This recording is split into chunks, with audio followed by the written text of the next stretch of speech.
Inklusif pada kali ini akan memberikan suluhan kepada Kementerian Pembangunan Usahawan dan Koperasi, dan kita tahu kepentingan institusi ataupun entiti ini dalam usaha untuk membina daya keusahawanan dalam kalangan masyarakat di kala mana kita berdepan dengan cabaran ekonomi yang berleluasa, dan kita melihat inflasi sebagai satu cabaran yang besar, begitu juga krisis dunia. Kesemuanya ini akan dibahagikan kepada dua aspek. Yang pertama, kita bercakap tentang keusahawanan dan disusuli pula tentang pembangunan koperasi. Jadi tidak lain tidak bukan tetamu inklusif pada kali ini adalah Menteri Pembangunan Usahawan dan Koperasi Yang Berhormat Tan Sri Noh bin Haji Omar. Tan Sri, Assalamualaikum. Waalaikumsalam warahmatullahi wabarakatuh. Terima kasih Tuan Syed sudi menyebut saya. Ya, terima kasih kerana bersama kami pada waktu ini. Ketika mana ramai Tan Sri yang melihat bahawa perniagaan sebagai satu solusi, tetapi kita juga tahu 2 tahun berdepan dengan PKP, ekonomi ditutup, kemudian disusuli pula dengan ancaman banjir sebelum ini. KUSKOP kementeriannya melihat ancaman ini. Mungkin kita bermula di situ. Yang pertama saya kena bagi tahulah kementerian dulu Medak. Sekarang dah tukar nama KUSKOP. Okey. Kementerian Usahawan dan Koperasi. Macam mana yang Tuan Syed cakap tadi, memang sekarang ni cabaran kita cukup kuat. Pertama, kita PKP 2 tahun bila COVID-19. Kemudian baru nak selesai masalah COVID, datang pula banjir melanda. Banjir dah selesai, sekarang ni pula kita menghadapi fasa yang ketiga pula, cabaran kita, kenaikan harga barang-barang. So 3 perkara ni eloklah kalau kita bincang bagaimana KUSKOP memberikan peranan untuk membantu keusahawanan. Baik, yang pertama waktu kita PKP dulu. Bila PKP dulu, kita telah pun membuat perancangan sebenarnya. Perancangan bagaimana kita nak membantu usahawan yang ketika itu, kalau kita lihat bahawa ramai yang terkesan ni ialah usahawan yang dipanggil mikro. Sebab dalam keusahawanan dia ada 4 kategori. Satu dia panggil informal. Usahawan informal ni artinya usahawan yang berniaga tepi jalan, daripada rumah, tak ada lesen perniagaan, itu informal. Yang kedua mikro. Mikro ni yang pendapatan perniagaannya bawah 300,000 setahun dan pekerja tak lebih 5 orang. Kemudian kita ada kecil dan juga sederhana. Baik. Bila kita PKP dulu yang terkesan semua grup ni, semua 4 kategori ni terkesan. Jadi apa langkah kita buat? Okey, langkah yang kita buat yang pertama, tentang mana yang kita tahu bahawa kerajaan telah memperkenalkan moratorium. Moratorium kita di bawah kementerian saya saja, tak silap saya dekat 5 bilion kita bagi moratorium. Itu yang pertama. Yang kedua, kita mencari jalan bagaimana kita nak menjadikan peluang-peluang keusahawanan. Peluang keusahawanan, sebab itu kita memberikan penekanan pada masa itu untuk kita memberi peluang kepada bekal-bekal graduan dan juga mereka-mereka yang diberhentikan kerja kerana KUSKOP. Kemudian dalam masa yang sama, untuk kita nak permudahkan pinjaman, kita telah umumkan bahawa untuk mendapat pinjaman perniagaan ini, kita tidak ketepikan SITOS, ketepikan SEKRIS, yang mana peruntukan daripada pinjaman itu walaupun diuruskan oleh bank, tetapi duit itu duit kerajaan. Itu yang kita kata no SITOS, no SEKRIS. Jadi itulah di antara dan beberapa langkah lagi yang telah pun kita ambil. Dan juga saya juga beri arahan no legal action can be taken. Mana-mana yang tak bayar hutang semua inilah. Jadi alhamdulillah kita lihat bahawa mereka sekarang ini sedang bangkit lah. Dia bangkit semula. Tiba-tiba datanglah banjir. Bila datang banjir, kita tahu di bawah kerajaan keluarga Malaysia, di bawah pimpinan Yang Berhormat Datuk Seri Ismail Sabri, Perdana Menteri kita, yang amat prihatin mengenai masalah rakyat ini, maka dia telah berikan berbagai-bagai bantuan kepada mereka-mereka yang terlibat dalam banjir, seperti RM1,000, repair rumah dan sebagainya. Dalam masa yang sama, kita juga jangan lupa bahawa usahawan juga terkesan. Kerana bila saya turun padang, saya tengok sendiri bagaimana gerai hanyut, bagaimana workshop, mesin rosak dan sebagainya, peti air rosak bila air masuk. Jadi setelah itu saya berbincang dengan Yang Berhormat Perdana Menteri.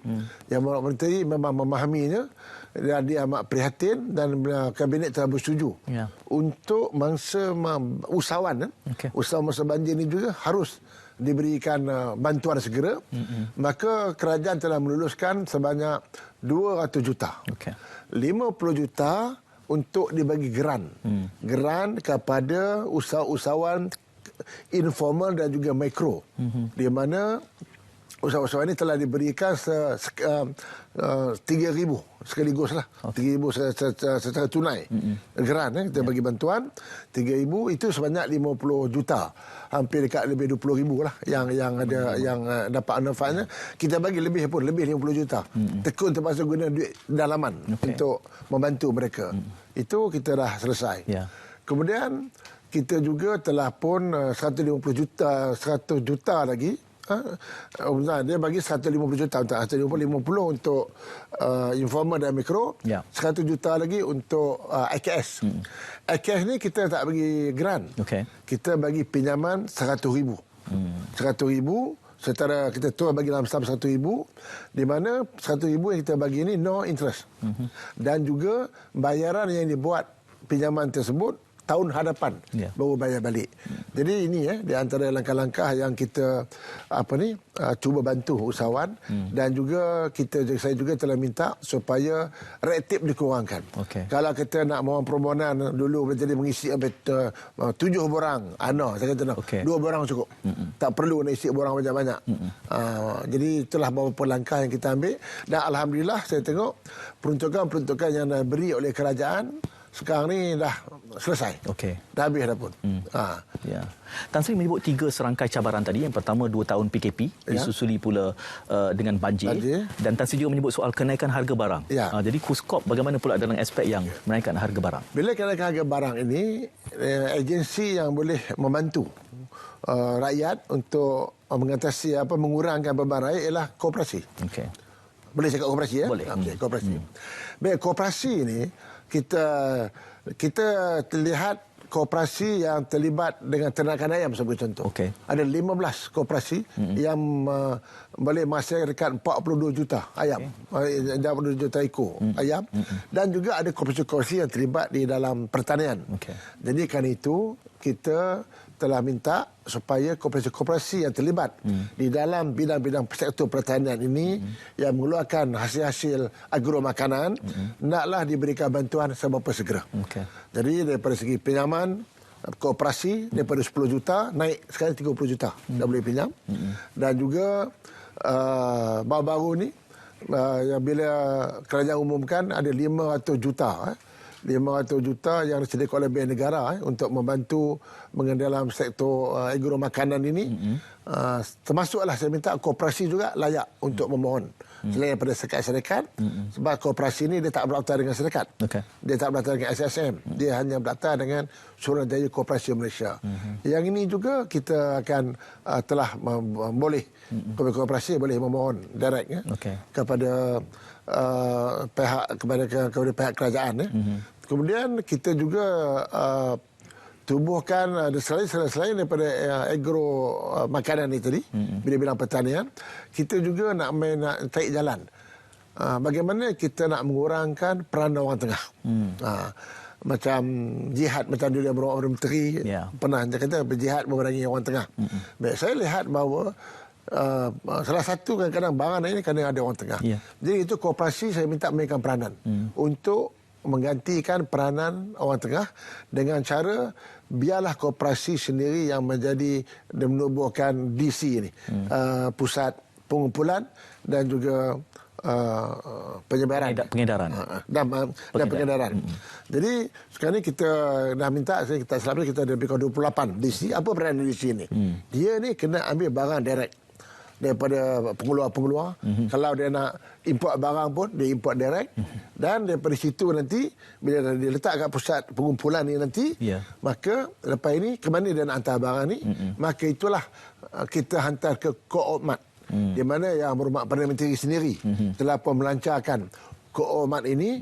Kerana Koopmat ini yang kita buat desain yang baru, warna merah putih, Koopmat, di mana kita nak kenali, kita nak jadikan promosi ini siapa nak barang murah, datanglah kepada Koomat. Okay. Mungkin ada beberapa barang-barang penting. Kerana kenapa? Kerana sebenarnya ramai juga rakyat mungkin tak tahu. Okay. Bahawa kerajaan juga ada memberikan macam peruntukan subsidi. Barang-barang untuk barang-barang melalui koperasi. Tak silap saya dapat 3 juta. Jadi dengan peruntukan yang kerajaan bagi inilah, maka kita akan salurkan kepada Koomat-Koomat ini, di mana barang-barang di kedai Koomat ini, kerana kita bagi dia subsidi, dia naklah menjual barang lebih murah daripada harga pasaran di luar sana. Jadi kita cuba nak memberikan satu pendekatan, satu gambaran bahawa kerana harga murah, carilah Koomat.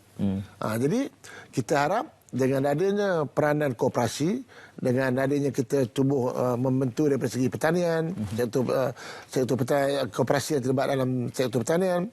Kemudian kita ada pusat DNC kita sendiri, pusat pengumpulan dan juga pengedaran sendiri, dan kita ada kedai kita sendiri, Koomat kita sendiri. Maka kita harap akan dapat meringankan beban rakyat dan kita dapat memberikan harga keperluan rakyat dengan lebih murah daripada harga di luar sana. Ya. Tan Sri, saya melihat idea tentang Koomat ni saya anggap sebagai facelift, memberikan wajah dan nafas baru kepada agenda koperasi kita. Sejauh mana ia telah dilaksanakan dan apa sasarannya dalam mungkin RMK 12 ataupun menjelang akhir tahun ini? Dia sebenarnya kalau kita tengok koperasi ni banyak. Kita ada Koomat sebagai contoh. Kita ada macam-macam koperasi kita ada. Tapi kita nampak macam tidak kurang penyelarasan. Jadi untuk kita selaraskan perkara ini, koperasi-koperasi macam kata Angkasa, dia ada kedai dia sendiri, koperasi. Koperasi Felda, dia ada kedai dia sendiri. Dan banyak koperasi-koperasi memang ada kedai dia sendiri. Malah di sekolah pun ada juga koperasi. Jadi kan itu, Suruhanjaya Koperasi Malaysia saya telah menubuhkan dipanggil satu federasi. Federasi ini ialah dia tubuh satu jawatan kuasa federasi. Katalah federasi dipanggil federasi untuk barang-barang runcit. Jadi koperasi ini nantilah yang akan panggil. Mana koperasi-koperasi yang sudah terkenal lah. Contoh macam yang agak hebat juga Ko Makmur sebagai contoh. Dia pun Ko Felda, banyak yang dah ada kedai-kedai ni. Sekarang ni saya minta diorang duduk bincang, kita nak kena selaraskan bagaimana semangat koperasi ini kita dapat tanamkan, kita tolong-menolong. Kalau kata boleh jadi koperasi ini dia ada kelebihannya barang-barang tertentu. Jadi bila ditubuhkan federasi ini, dan untuk federasi ini juga kita bagi juga peruntukan untuk mereka memulakan program-program mereka supaya dengan adanya federasi ini mereka dapat selaraskan oleh kedai-kedai koperasi ini di bawah satu nama baru yang nama Koomat. Jadi untuk tahun ini kita punya KPI kita kurang-kurangnya kita nak tumbuhkan 500 koperasi dan juga kita juga nak tekankan juga koperasi masjid. Kerana kita tahu masjid dalam negara kita ni dekat 6,000 lebih kalau saya tak silap. Tapi yang ada lebih kurang 400 koperasi saja. Jadi tak sampai 10% masjid ada koperasi. Now kita punya sasaran kita kalau boleh kita nak tubuhkan kurang-kurangnya lebih kurang 300 koperasi di mana masjid, yang di mana bila koperasi-koperasi di masjid ini ada, boleh juga dijadikan satu platform untuk membantu rakyat mendapat barang keperluan yang lebih murah daripada pasaran di luar. Tan Sri, agenda koperasi ini sudah 100 tahun dalam konteks negara kita, dan saya lihat agenda koperasi ini dekat dengan hati Tan Sri. Tetapi dalam waktu yang sama kita melihat bahawa tempoh yang lama itu sepatutnya kita boleh lebih memajukan koperasi ini. Cabaran di dalam cuba memacu dan memajukan koperasi ini dari kacamata Tan Sri, apa cabaran sebenarnya? Saya tengok koperasi kita ada, saya ingat dekat 14,000 ahli kat 7 juta koperasi. Tapi biasalah, koperasi ini ada koperasi yang hebat, ada koperasi yang orang kata sederhana, ada koperasi yang hidup segan mati tak mau, ada koperasi yang kata mati kubur tak ada. Begitulah kita ada. Sekarang apa kita buat? Kita buat kajian balik, kita lihat. Tetapi pada prinsipnya, kalau kita lihat dividen every year, saya tengok nak dibandingkan dividen-dividen yang diberikan oleh lain-lain dana, nak bandingkan koperasi, saya boleh tengok kebanyakan koperasi dia mampu memberikan dividen sampai 6%, 8%. Okay. Ada yang bagi 10%, 15% pada dividen diberi kepada ahli-ahli dia. Jadi kerana itu sekarang ni kita nak gerakkan koperasi ini. Kalau koperasi ini mesti dilihat dia mesti boleh bersaing dengan syarikat-syarikat swasta. Yeah. Bukan lagi third force, kalau boleh. Sebab kita lihat dalam bidang pertanian sebagai contoh, ada koperasi kita ada lebih 1,000 hektar tanah yang kata ternakan ayam. Kemudian ada juga koperasi kita yang ada kilang sendiri yang mengeluarkan produk-produk makanan. Jadi semua ini nanti kita kena selaraskan, yang saya kata kita tubuhkan federasi-federasi ini supaya kita nak selaraskan. Mudah-mudahan 100 tahun koperasi kita ditubuhkan, koperasi ini akan menonjol. Sebab dalam koperasi ini kalau kita lihat, bukan saja kita ada Suruhanjaya Koperasi Malaysia, kita ada IKMA, Institut Koperasi Malaysia, yang mana siapa yang jadi lembaga pengarah sesuatu koperasi, dia kena wajib mengikuti kursus-kursus ni. InsyaAllah boleh kita bantu. Dengan kayanya model koperasi ni, mungkin ada bentuk koperasi yang wajar kita wujudkan yang belum ada dalam Malaysia. Secara ringkas dari kacamata Tan Sri. Saya tengok koperasi sekarang ni kita pertama nak permudahkan dia, kita telah kurangkan saat-saat jadi ahli koperasi. Dulu nak jadi ahli koperasi 50 orang minimum. Now 20 boleh. Jadi siapa yang boleh tubuhkan koperasi? Saya tengok sekarang ni koperasi family. Kalau Tuan Syed ada family, bolehlah tubuh koperasi Haji Syed. Hanya 20 orang saja. Kalau graduan pula, kalau graduan nak tubuh lagi, tak silap saya hanya 5 orang dah cukup boleh tubuh koperasi. Kemudian kita lihat banyak sekarang ni kaki tangan kerajaan, dan juga kadang pekerja-pekerja. Kalau dulu dia orang ada union sebagai contoh, juga boleh diwujud, boleh tubuhkan koperasi. Ya, jadi ada kaedah yang boleh diperkaya dan diperkasa untuk pembentukan koperasi ini. Nanti menyusul bersama Tan Sri lagi, kita akan mula melihat kepada elemen keusahawanan, e-dagang dan seumpamanya. Ini kesempatan yang sangat berharga. Saya ucapkan terima kasih kepada Tan Sri 20 minit bersama kami, dan teruskan kesihatan anda untuk inklusif yang berikutnya. Kita jumpa lagi insya-Allah. Assalamualaikum. Assalamualaikum.